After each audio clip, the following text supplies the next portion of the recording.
जय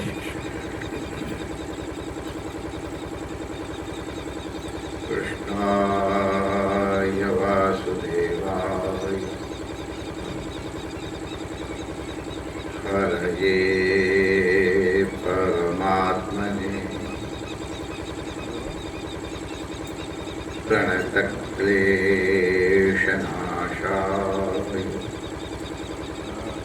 श्रीगोविन्दाय नमो नमः।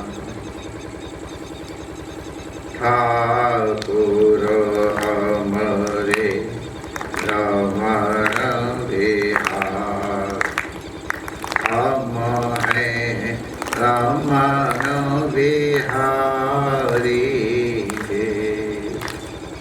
साधु सेवा धर्म हमारा, काम न दुनिया दारी से, कोई भला कहो चाहे बुरा कहो, हम हो चुके रमण बिहारी के, हम हो चुके यमुना मैया के, हम हो गए सद्गुरु प्यारे के, हम हो चुके रमण बिहारी के।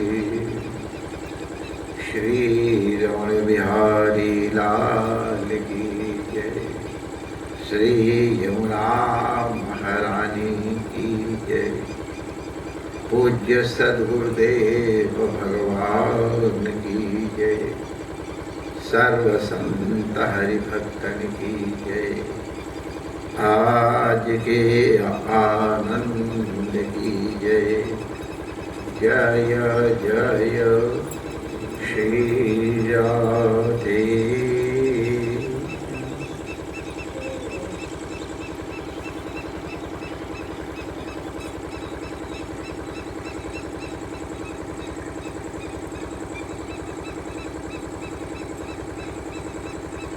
नारायण नारायण नारायण नारायण। मनुष्य देह अत्यंत दुर्लभ है।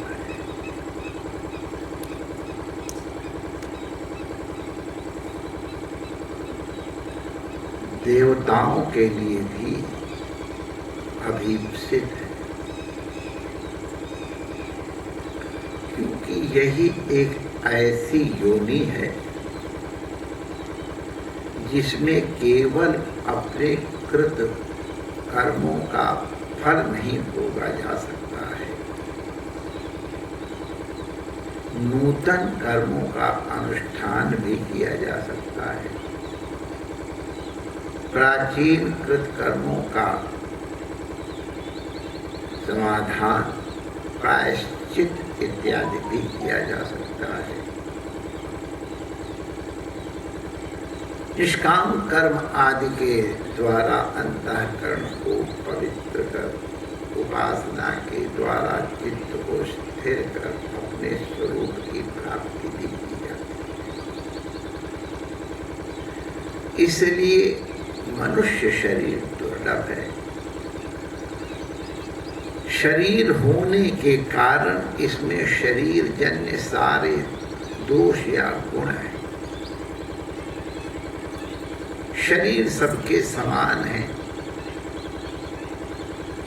इंद्राणी के साथ इंद्र को जो सुख मिलता है वही सुख शूकर को अपनी प्रिया शूकरी के साथ मिलता है, कोई अंतर नहीं।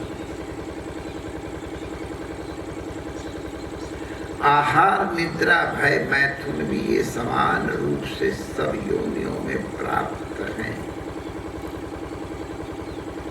मनुष्य योनि इनके लिए नहीं है।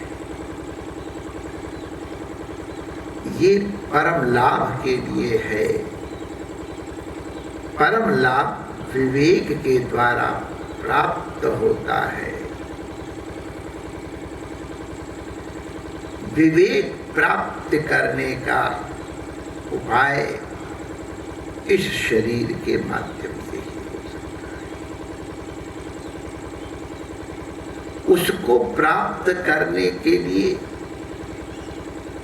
जो तैयारियां की जाती हैं उन्हें संस्कार कहते हैं।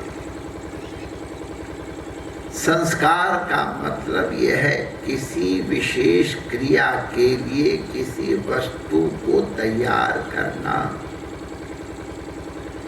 जैसे ऑपरेशन करने के लिए भी चक्कू तैयार की जाती है, सब्जी अमनिया करने के लिए भी तैयार की जाती है, और हमारे आर्मी में कम्बैट के लिए भी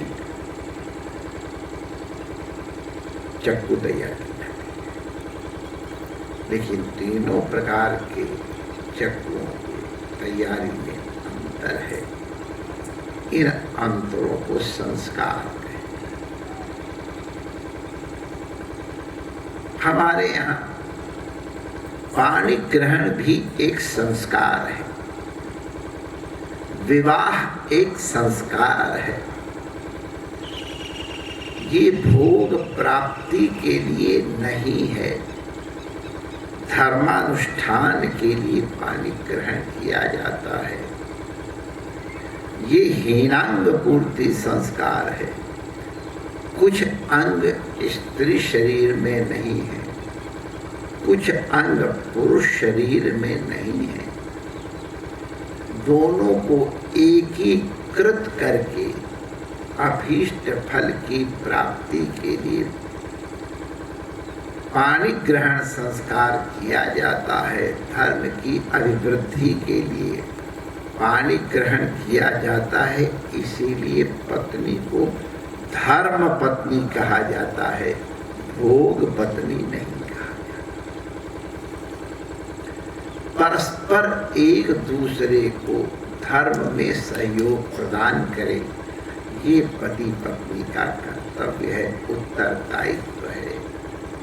रथ के दो चक्कों के समान जीवन की गति को आगे बढ़ाने के लिए है।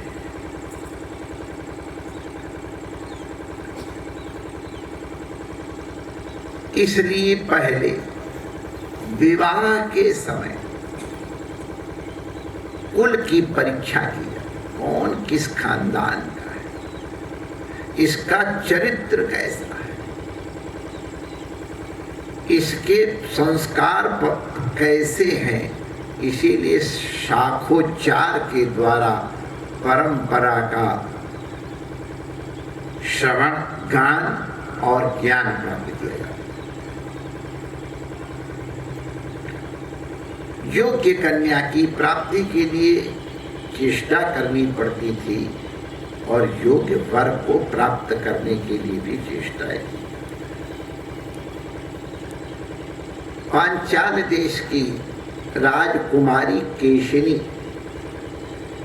केवल शरीर से ही नहीं, अपने आचरण और विचारों से भी अत्यंत पवित्र और सुंदरी थी। बहुत बड़े बड़े राजा महाराजा भी उससे विवाह करने के लिए इच्छुक थे, राजकुमार तो थे। केशरी को अपना उत्तरदायित्व ज्ञात था कि मुझे जननी बनना है। मेरे खेत में जो बीज पड़े वो उत्तम श्रेणी का ही पड़े, इसलिए वो चरित्रवान वर की कामना करती है। आज ये नहीं रह गया है, इसीलिए हम लोग क्या दुर्दशा हो रही है। करोड़ों करोड़ों रुपए के व्यय के द्वारा तमाशा होते हैं और कभी कभी तो 15 दिन के अंदर ही उसका कई प्रकार का रिजल्ट देखने को मिल जाता है। 2 महीने, 4 महीने, 6 महीने में, क्योंकि दृष्टि दूसरी हो गई है। केशरी को उत्तम वीर्य चाहिए, सत्पुत्र की प्राप्ति, और इसलिए धन के जो बड़े हैं, जो अन्य पद से बड़े हैं, शरीर इत्यादि से बड़े हैं, उनका चयन नहीं किया उसने अंगिरा महर्षि के पुत्र सुधन्वा को अपना पति बनाना स्वीकार किया, क्योंकि अंगिरा बहुत बड़े ऋषि हैं और पवित्र हैं, और सुधन्वा भी पवित्र आचरण वाले ऋषि हैं। इसलिए लौकिक ऐश्वर्य की कामना न करते हुए उत्तम पति की प्राप्ति की दृष्टि से सुधन्वा का वर्ण उसने मन में किया। प्रहलाद भी विशिष्ट है। प्रहलाद का वंश भी अद्भुत है। प्रहलाद के वंश में विरोचन नाम के उनके पुत्र हुए, वो भी बड़े सद्गुणी। विरोचन के मन में भी केशिनी के प्राप्त करने की अभिलाषा हुई। उसने याचना की केशिनी से। केशिनी ने बताया कि भाई मेरा लक्ष्य तो उत्तम पति प्राप्त करने का है, उत्तम संतान जो प्रदान कर सके उसे मैं वर्ण करूं। तो विरोचन ने कहा मैं तो राज परिवार का हूं, प्रहलाद का पुत्र हूं, सब गुण बताए। तो केशिनी ने कहा ठीक है, कल प्रातः काल आदरणीय सुधन्वा जी और विरोचन जी आप आ जाओ और आपस में निर्णय कर लो। जो आपस में निर्णय कर लेगा कि ये श्रेष्ठ है, मैं उसी को आप वर्ण कर लूंगा। मेरे मन में कोई लौकिक या शरीर की भोग की कामना नहीं है। दूसरे दिन अब सुधन्वा को पहुंचने में कुछ विलंब हुआ। उसके पहले विरोचन पहुंच गए। एक सिंहासन पर बैठे थे, सुधन्वा आए तो विरोचन ने कहा आओ विराजो हमारे आसन पे। तो सुधन्वा ने कहा भाई सब आसन सबके साथ स्वीकार नहीं किया, इसकी कुछ विधियां हैं। उनका समय आने पे जानकारी तो प्राप्त कर लेनी चाहिए। एक आसन पे सबके साथ नहीं बैठना चाहिए, किसी का आदर के लिए और किसी से अपने को भिन्न रखने के लिए। नाना प्रकार के परमाणु हैं, कई कारण हैं, इसलिए सबको समासन नहीं दिया जाता। गुरु के साथ एक आसन पे नहीं बैठा जाता है। क्यों? तो सुधन्वा ने कहा विरोचन से हमारी तुम्हारी बराबरी नहीं है, मैं तुम्हारे आसन पर नहीं बैठूं। तो विरोचन ने कहा मैंने तुमको आदर देके बैठने के लिए कहा है, तुम अपने को कब से बड़ा मानने लग गए। और तब परस्पर उनका विचार विमर्श होने लग गया, शास्त्रार्थ होने लग गया। अंत में निर्णय हुआ कि इसका निर्णय हम और आप तो कर नहीं पाएंगे, किसी निर्णेता के पास चलो जो डिसीजन ले सके, निर्णय कर सके। तो निर्णय के प्रहलाद जी के पास चलो। प्रहलाद जी माने विरोचन के पिताजी। सुधन्वा कोई बैठने वाला, ठीक है प्रहलाद धर्मराज हैं, वो उचित निर्णय देंगे, उनका मुझे स्वीकार है। लेकिन एक ध्यान रखना, अब जब बात यहां तक पहुंच गई, दो में से एक ही बचेगा। जिसको श्रेष्ठ कहा जाएगा वो तो केशिनी के साथ विवाह करेगा, और जो पराभूत होगा उसे मृत्यु स्वीकार करनी पड़ेगी। बोलो राजी हो? दोनों राजी हो गए, ठीक है, दोनों भरोसा था हम श्रेष्ठ। राजा प्रहलाद के पास पक्ष पहुंचा। अब देखो आखिर प्रहलाद भी तो जीव ही है, उनके मन में एकमात्र इतना सद्गुणवान पुत्र विरोचन है, उसके लिए मोह तो जागृत हुआ, ये मारा जाएगा। लेकिन फिर उनको लगा मैं धर्म के सिंहासन पर बैठा हूं, मुझे धर्म का निर्णय करना है। तब उन्होंने अपने पुत्र विरोचन से कहा, वत्स विरोचन, ऋषि अंगिरा जी हमसे बहुत श्रेष्ठ है, उनकी पत्नी तुम्हारी माता से श्रेष्ठ है, और ऋषि कुमार सुधन्वा भी अपने गुणों के कारण तुमसे श्रेष्ठ हैं, इसलिए श्रेष्ठता में सुधन्वा को श्रेष्ठ माना जाएगा।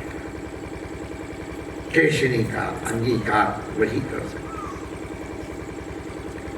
विरोचन तुम्हारे प्राण अर्थ सुधन्वा क्या, सुधन्वा प्रसन्न हो गए। ऋषि तो बस दयालु होते। उन्होंने कहा, प्रहलाद आपने धर्म का निर्णय किया, आप भगवान के अनन्य भक्त हैं, आपने मोह जनित बंधन के कारण उचित निर्णय करने में संकोच नहीं किया, हम आपसे अति प्रसन्न हैं। तुम्हारे जैसे धर्मात्मा को पुत्र शोक की प्राप्ति हो, ये तो बहुत बड़ा पाप होगा। मैं अपने स्वेच्छा से विरोचन को जीवन दान दे। नहीं, आपने निर्णय किया था कि जो पराजित होगा वो जीवन देगा। हाँ, मैंने कहा हमको प्राप्त हुआ है, अब मैं इसको जीवन दान देता हूं आपके कर्तव्य निर्णय के कारण। ये जीवित रहे, लेकिन चूंकि प्रायश्चित इसको करना है, इसलिए केशनी के सामने मेरे केवल चरण धो ले तो इसका प्रायश्चित हो जाएगा और इसको हम जीवन देंगे। तो एक बात यहाँ ध्यान देने की है कि धर्म का निर्णय जब करना हो तो मनुष्य को कितना दृढ़ संकल्प वाला होना चाहिए, ये हम प्रहलाद से सीखें। निर्णय हो जाने के बाद उसे स्वीकार करना है, ये सुधन्वा और विरोचन से सीखें। और विवाह भोग के लिए नहीं है, विलास के लिए नहीं है, ये धर्म के लिए है। इसलिए जिसके पास कल खाने का है कि नहीं निर्णीत नहीं है, ऐसे ऋषि कुमार सुधन्वा का वर्ण एक राजकुमारी ने किया है। हमारे यहाँ पहले भी कपिल की माता भी मनु की कन्या है, और पेड़ के नीचे बैठे ऋषि के साथ विवाह किया।